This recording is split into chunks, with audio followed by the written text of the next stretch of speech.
The evening sky had turned a deep purple as the federal judge finished his last case of the day. His chambers were quiet now, a stark contrast to the bustling courtroom hours earlier. He gathered his belongings, trading his formal black robes for a comfortable sweater and jeans. After all, even federal judges needed to feel relaxed after a long day of upholding justice. The parking garage was nearly empty when he walked to his car, his footsteps echoing against the concrete walls. His BMW, a reward to himself after years of hard work, sat waiting in his reserved spot. The leather seats welcomed him as he settled in, looking forward to a quiet drive home and maybe catching the end of the basketball game he'd been following. The city streets were peaceful at this hour, with only the occasional car passing by. Street lamps cast long shadows across the road as he drove through familiar neighborhoods. He'd made this journey countless times, but tonight felt different.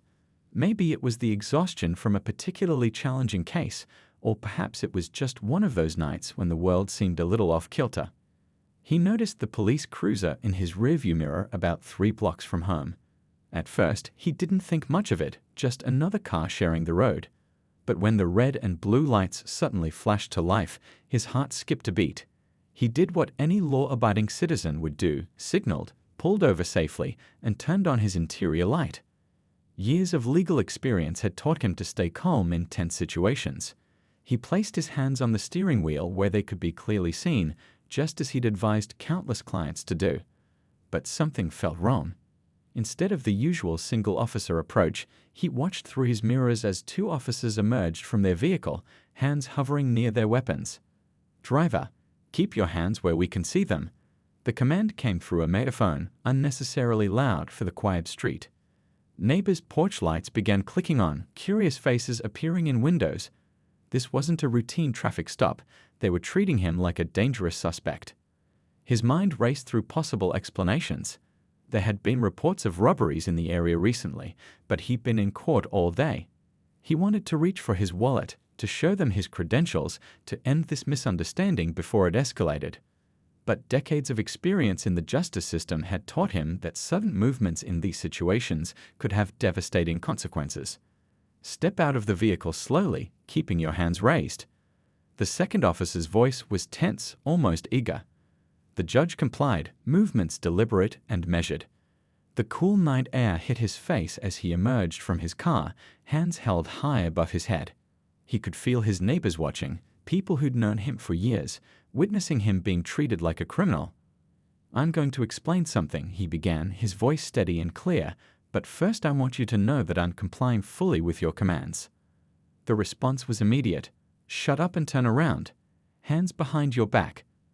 The metal of the handcuffs bit into his wrists, not enough to cause pain, but enough to remind him of their presence. The irony wasn't lost on him. Just hours ago, he'd been the one sitting in judgment, and now here he was, being treated like the defendants who appeared in his courtroom. What happened next would change not just his life, but the lives of countless others. As he stood there, handcuffed beside his luxury car, wearing his casual clothes that masked his professional status, he made a decision. This moment, humiliating as it was, could become either a source of bitterness or a catalyst for change. Little did these officers know that their actions tonight would lead to one of the most profound transformations their department had ever seen. But first, they had to discover exactly who they'd just placed in handcuffs, and that revelation was just moments away. The night had grown colder as he stood there in handcuffs, the familiar street now feeling alien under the harsh glare of police spotlights. More patrol cars had arrived, their red and blue lights painting the neighborhood in an eerie dance of colors.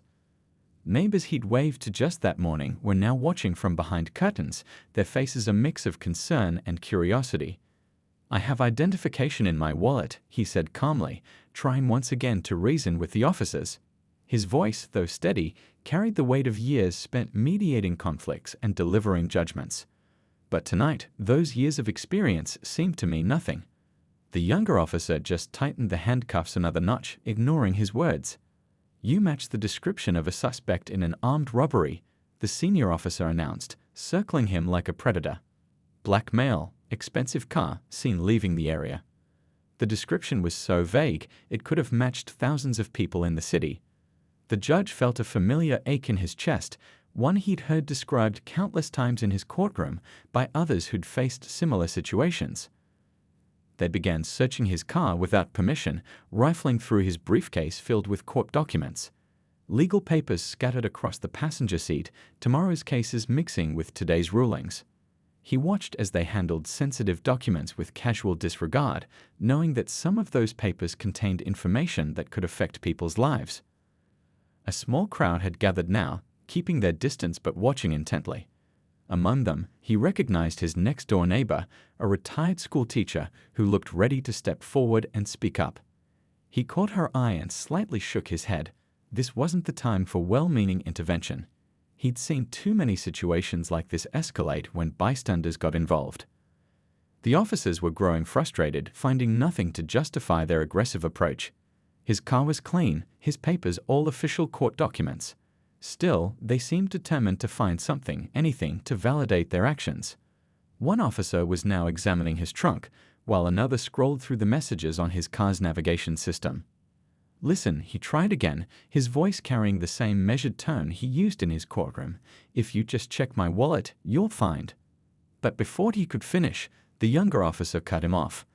"Save your stories for the station. We've heard it all before." What they didn't realize was that every word, every action, every moment of disrespect was being carefully noted in his mind. Not for revenge, but for something far more important, for change. He'd seen countless cases where moments like these had spiraled into tragedy. But he also knew that real change required more than anger. It required understanding, patience, and strategic thinking. The radio on one officer's shoulder crackled to life. "Be advised, robbery suspect has been apprehended at 5th and Main." The officers exchanged glances, but instead of immediately releasing him, they huddled together, speaking in low voices. Pride and protocol were wrestling with reality, and he could see the confusion on their faces as they tried to figure out how to extract themselves from this situation. He stood there, still handcuffed, still dignified, as a light drizzle began to fall. The water droplets mixed with the sweat on his forehead, but he remained still, knowing that these next few moments would be crucial. He'd seen enough cases to know that how this situation ended would depend largely on how he handled himself right now. Finally, the senior officer approached him again, this time with a slightly different demeanor. The swagger was gone, replaced by something that looked almost like uncertainty. "Sir, it appears there may have been a misunderstanding." The words came out stiff, rehearsed, as if the officer was reading from a script he'd rather not follow. But what happened next would leave them all speechless. As they finally reached for his wallet, about to discover his true identity, the judge was already thinking ahead. This wasn't going to be just another story of injustice, it was going to be a catalyst for real change in the department. Sometimes the most powerful lessons come from the most uncomfortable moments, and he was about to teach one that these officers would never forget. Standing there in handcuffs, the federal judge felt a strange sense of calm wash over him. The rain had picked up slightly, and drops of water rolled down his face like tears, but his expression remained steady. He'd spent years teaching young law students about dignity under pressure. Now he was living those lessons in the most personal way possible. His thoughts drifted to the countless defendants he'd seen in his courtroom over the years. How many of them had stood exactly where he was standing now, facing judgment before anyone knew their story? The weight of those memories pressed against his chest, heavier than the cold metal of the handcuffs biting into his wrists. A police helicopter buzzed overhead, its searchlight sweeping the street unnecessarily. The whole scene felt like overkill, 5 patrol cars, multiple officers, all for one man in a sweater and jeans who'd been driving home from work. He could hear snippets of radio chatter from the officer's shoulders, confirmation after confirmation that the real suspect was already in custody across town. His neighbor's teenage son had started recording everything on his phone from their front porch. The judge didn't mind. In fact, he felt a subtle appreciation for it. Documentation was important, but so was how people handled themselves when being documented. He straightened his posture, keeping his head high. Without knowing it, he was teaching a lesson more powerful than any he'd ever delivered from the bench. The senior officer was now on his phone, talking quietly to someone who seemed to be higher up in the chain of command. The judge caught fragments of the conversation. "No, sir, he hasn't resisted." "Claims to have identification." "Yes, sir, still in custody." The phrase "still in custody" echoed in his mind, reminding him of how quickly assumptions could strip away years of earned respect and authority. He thought about his own son away at college and how many times they'd had the talk about handling police encounters. "Keep your cool," he'd always said. "Your dignity is your armor." Now, practicing what he preached, he felt a deep connection to every parent who'd ever had that same conversation with their child. One of the younger officers was getting visibly nervous, shifting his weight from foot to foot. Maybe it was the growing crowd of neighbors, or perhaps the way the judge maintained his composure. Something was clearly making him uncomfortable. Good, the judge thought. Discomfort often preceded learning, and there was a lot of learning that needed to happen tonight. A well-meaning neighbor tried to approach, waving a phone. "I've got his picture right here. He's a Jew." The judge shook his head firmly, silencing them with a look. This moment needed to play out properly. The revelation of his identity needed to come through official channels, through the very system that had put him in these handcuffs. He watched as officers gathered around his car, their flashlights illuminating his briefcase's contents. Court documents, legal briefs, and tomorrow's docket were spread across the seat. He could see confusion growing on their faces as they read official courthouse letterhead and legal terminology. The puzzle pieces were there, but they hadn't put them together yet. The rain continued to fall, soaking through his sweater, but he didn't shiver. Instead, he stood straighter, almost serene. There was power in this moment, not the kind that came from his position or title, but the kind that came from knowing who you are when everything is stripped away. Each droplet of rain seemed to wash away another layer of assumption, prejudice, and hasty judgment. Some of the neighbors had umbrellas now, but nobody left. They seemed to sense that they were witnessing something important. The judge caught fragments of their whispered conversations. "Never seen anything like this. Can't believe they're treating him. Should we do something?" He appreciated their concern, but knew that sometimes the most powerful statement is silence coupled with dignity. In his mind, he was already composing what would come next. Not angry words or threats of lawsuits, but something more meaningful. This moment could become a cornerstone for real change, but only if he handled it right. As the officers continued their discussion, unaware of the turning point that was about to come, he mentally prepared himself for what would happen when they finally opened his wallet and realized exactly who they had placed in handcuffs. The stage was set for a revelation that would leave everyone speechless, but the judge knew that what really mattered wasn't the shock value of his identity. It was how he would use this moment to create lasting change in his community. Sometimes the most powerful lessons come wrapped in the most humbling packages, and he was about to deliver a masterclass in turning injustice into opportunity. The fluorescent lights of the police station buzzed overhead, casting harsh shadows across tired faces. The judge sat quietly in the processing area, still handcuffed, watching officers shuffle papers and avoid eye contact.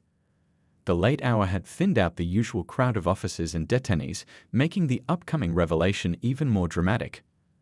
A young desk sergeant was typing his information into the computer, moving through the booking process with mechanical efficiency. "Empty your pockets," she said without looking up. The senior officer who'd arrested him stepped forward with the judge's wallet, pulling out its contents one by one. First came the credit cards, then a few business cards, standard items that didn't raise any eyebrows. But then the officer's hand froze. He'd just pulled out the federal courthouse ID card, complete with the judge's photo and official title. The officer's face drained of color so quickly that the desk sergeant looked up from her computer. "Is there a problem?" she asked, noticing the officer's strange expression. In response, he simply handed her the ID card. Her eyes widened as she read it, then reread it, as if the words might somehow change. She looked at the handcuffed man sitting calmly before her, then back at the ID, then at the arresting officers who now seemed to be trying to disappear into the walls. The room had gone completely silent. Even the usual background noise of ringing phones and radio chatter seemed to have faded away. The only sound was the continued buzzing of those fluorescent lights and the slow tick of the wall clock marking each uncomfortable second. Your Honor," the desk sergeant finally managed to say, her voice barely above a whisper. We? She looked desperately at her colleagues for help, but they all seemed equally lost for words. The judge simply sat there, his expression neutral, waiting to see how they would handle this situation. Word spread through the station like wildfire. Officers who'd been busy with paperwork suddenly found reasons to walk past the processing area. Each new face that realized who was sitting there in handcuffs showed the same mix of shock and horror. A federal judge, one known for his fair rulings and community involvement, had been treated like a common criminal. The police captain burst through the door, still pulling on his jacket. Someone had clearly called him at home. His face was red, either from rushing to the station or from the embarrassment of the situation, probably both. "Your Honor," he said, slightly out of breath, "I came as soon as I heard. This is a teachable moment," the judge finished for him, his voice calm and measured. The captain blinked, clearly thrown off by the lack of anger or threats of lawsuits. The handcuffs were quickly removed, leaving red marks on the judge's wrists that seemed to glow under the harsh station lights. The arresting officers stood in the corner, looking like schoolchildren waiting to be sent to the principal's office. Their earlier confidence had evaporated, replaced by the dawning realization of what they'd done and what it might mean for their careers. But the judge was watching them with an expression that wasn't angry, it was thoughtful. As senior officers scrambled to bring him coffee and offered him use of the captain's private office, the judge remained seated in the plastic processing chair. This moment wasn't about comfort or making people feel better about their mistakes. It was about something much more important. The captain was already launching into an apology, talking about internal investigations and disciplinary actions, but the judge held up his hand. The room fell silent again. Everyone waited for the explosion, for the threats of lawsuits and demands for badges. Instead, they got something entirely unexpected. "Tomorrow morning," the judge said, his voice carrying the same authority it held in his courtroom, "I want to meet with every officer involved in tonight's incident. Not for punishments or reprimands, but for a conversation that's long overdue. What happened tonight isn't just about me, it's about our community, our system, and how we can do better." The impact of his words hung in the air. He was a man who had every right to be angry, every reason to demand revenge, choosing instead to turn this humiliating experience into an opportunity for change. The officers exchanged glances, unsure whether to be relieved or even more worried about what tomorrow would bring. As the judge finally stood to leave, declining offers of police escorts home, he paused at the door. Looking back at the gathered officers, he said something that would stick with them for the rest of their careers. Justice isn't just about enforcing laws, it's about understanding the people those laws are meant to protect. With that, he walked out into the night, leaving behind a station full of officers who had just received the most powerful lesson of their careers. The next morning arrived with a tension that hung thick in the police station's conference room. Officers shifted uncomfortably in their chairs, their uniforms pressed extra crisp as if perfect creases could somehow make up for last night's mistakes. The police chief sat at the head of the table, repeatedly checking his watch and straightening papers that didn't need straightening. When the judge walked in, everyone stood up so quickly that several chairs scraped loudly against the floor. He was wearing his usual court attire, a perfectly tailored suit that commanded respect without asking for it. The red marks from the handcuffs were still visible on his wrists, a silent reminder of why they were all there. "Please, sit down," he said, his voice carrying the same calm authority it had held the night before. As everyone settled back into their seats, he remained standing, looking at each face around the table. The officers who had arrested him seemed to shrink under his gaze, but he wasn't there to shame them. "Last night," he began, "I was treated like a criminal for driving my own car in my own neighborhood." He paused, letting the words sink in. "But I'm not here to file complaints or demand badges. I'm here because what happened to me happens every day to people who don't have the protection of a judicial title." The room was so quiet you could hear the clock ticking on the wall. Outside, the usual bustle of the police station continued, but in here, time seemed to stand still. The judge pulled out a chair and sat down, placing his hands on the table where the handcuff marks were clearly visible. "I want each of you to tell me what you saw last night," he continued. "Not what you thought you saw, not what you were looking for, but what you actually saw. A man driving home from work. A citizen of this community, a human being." One by one, the officers spoke. At first, their words came out defensive, filled with protocol citations and procedure justifications. But as the judge listened patiently, asking gentle but pointed questions, something began to change. The younger officer who had tightened the handcuffs admitted his hands had been shaking. The senior officer confessed to feeling pressure to appear tough in front of his colleagues. "When you pulled me over," the judge said, "did you see the law degrees hanging in my back window? The court parking permit? The bar association sticker?" The officers shook their heads. "What did you see instead?" The silence that followed was deafening. Finally, the senior officer spoke up, his voice barely above a whisper. "We saw what we expected to see. We saw what we were trained to look for." The admission hung in the air, heavy with implications. The police chief started to speak about sensitivity training and diversity initiatives, but the judge held up his hand. "Those programs have their place," he said, "but real change starts with real conversations like this one. It starts with understanding the power you hold and the lives you affect." He pulled out a folder and opened it on the table. Inside were statistics, stories, and studies, cases from his own courtroom where similar situations had ended tragically. "Each of these numbers has a name," he said. "Each of these stories belongs to someone's father, someone's son, someone's neighbor." The morning turned into afternoon as they talked. The judge shared his own experiences, not just from last night, but from a lifetime of similar assumptions. He talked about teaching his children how to handle police encounters, about the weight of constantly having to prove you belong in your own neighborhood. But he also listened. He heard about the pressures officers faced, the split-second decisions they had to make, the fears that sometimes clouded their judgment. This wasn't about pointing fingers, it was about building bridges of understanding. By the end of the meeting, something had shifted in the room. The officers who had walked in expecting punishment were now engaged in genuine dialogue. The judge had turned what could have been a career-ending confrontation into a moment of transformation. As they prepared to leave, the judge had one final message. "What happened last night was wrong, but what happens next is up to us. We can let this be just another incident report, or we can make it the beginning of real change in our community."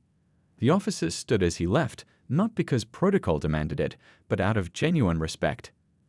They had come expecting a reprimand, but received something far more valuable, an opportunity to see through different eyes and understand with different hearts. The real work would begin tomorrow, but today, in this room, something important had already changed. The weeks following that powerful meeting brought changes that nobody had expected. Instead of filing lawsuits or demanding resignations, the judge took a different approach. He started showing up at the police academy, not in his judicial robes, but in regular clothes, the same kind he'd worn the night of his arrest. The first time he walked into a room full of police cadets, you could hear a pin drop. His reputation had preceded him, but what happened next surprised everyone. He didn't start with the story of his arrest. Instead, he asked the cadets about their hopes, their fears, and why they wanted to become police officers. "Before we talk about what went wrong that night," he'd say, "let's talk about what brings us all here, the desire to serve and protect our community." This approach disarmed them, opened up honest conversations that might never have happened otherwise. He brought in community members to share their stories. The grandmother who was afraid every time her grandson drove at night, the college student who took longer routes home to avoid certain police checkpoints, the successful businessman who still got nervous every time he saw flashing lights in his rearview mirror. The officers who had arrested him that night became unexpected allies in this initiative. They shared their side of the story too, not to justify their actions, but to help others understand how biases can cloud judgment, how fear can override training, and how important it is to see the person behind the profile. The training sessions evolved into something more profound than standard diversity workshops. They became real conversations about life in the community. The judge would often bring in his briefcase full of case files, not the ones from his courtroom, but personal stories he'd collected over the years. "Every time you put on that uniform," he'd tell the officers, "you're not just enforcing laws. You're writing stories that will stay with people for the rest of their lives. Make sure those stories reflect who you want to be as officers and as human beings." The impact started small but grew steadily. Officers began approaching traffic stops differently. They took extra moments to observe, to think, to see the whole picture before acting.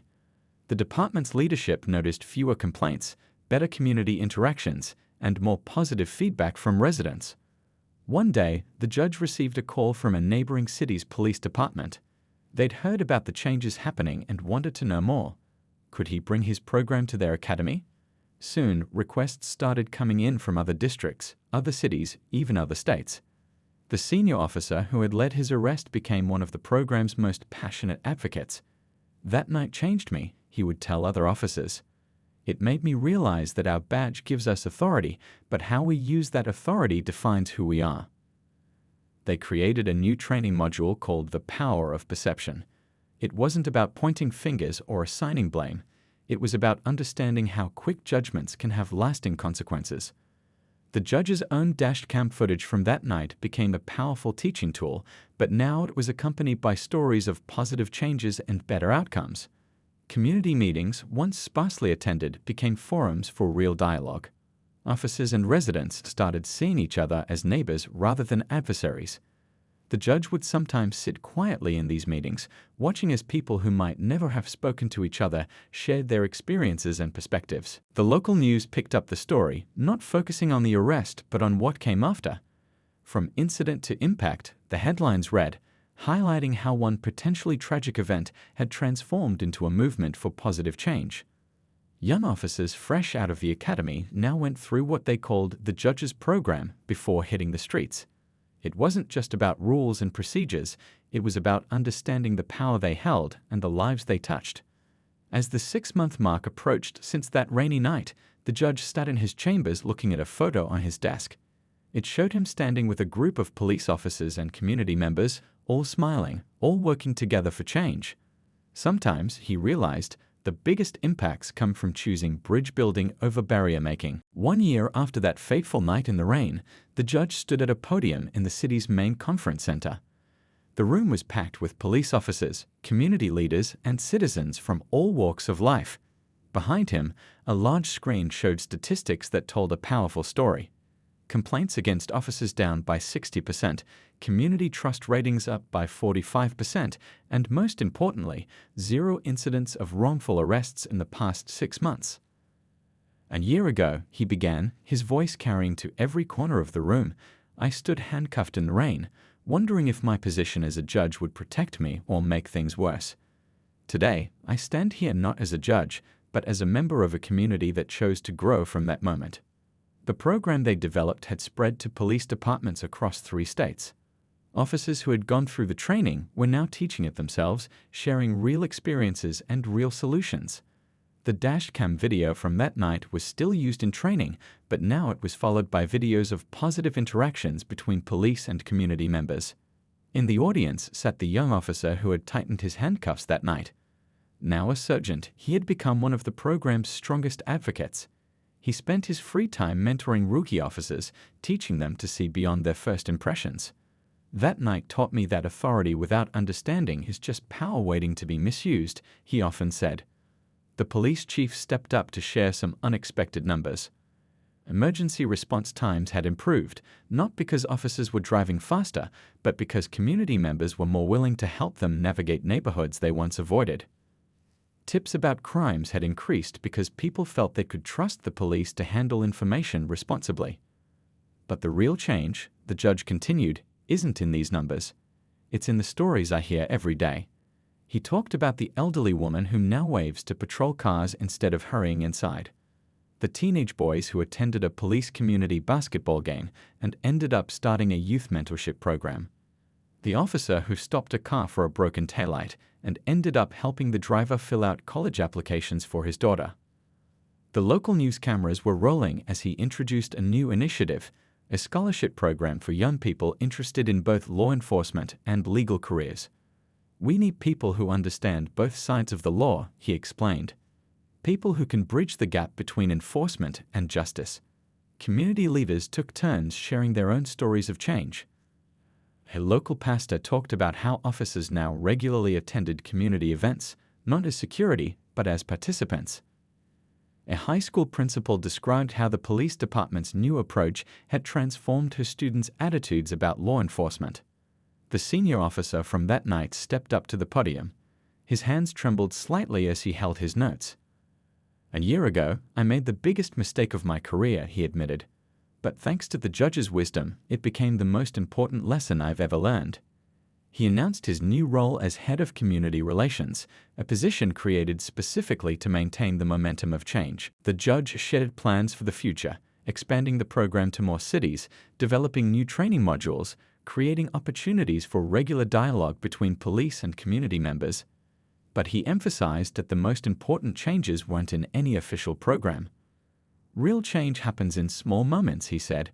It happens when an officer takes time to listen instead of react. It happens when a community member offers understanding instead of judgment. It happens when we all remember that behind every badge and every face is a human being worthy of respect. As the event drew to a close, something unexpected happened. The audience, officers, community members, officials, and citizens stood together not because protocol demanded it, but because they felt united in a shared purpose. The applause wasn't just for the judge or the program. It was for every person who had chosen to be part of the change. The judge's final words that day became the motto for police academies across the country. Justice isn't just a word we enforce, it's a bridge we build together, one interaction at a time. Looking out at the diverse crowd, all standing together, the judge remembered that rainy night and the decision he'd made while standing handcuffed. Sometimes the worst moments can lead to the best changes if we have the courage to build bridges instead of walls. As people filed out of the conference center, many stopped to share their own stories or plans for the future. The energy in the room wasn't just hope, it was determination. What had started as one man's humiliating experience had grown into a movement that was changing lives, one department, one officer, one community at a time.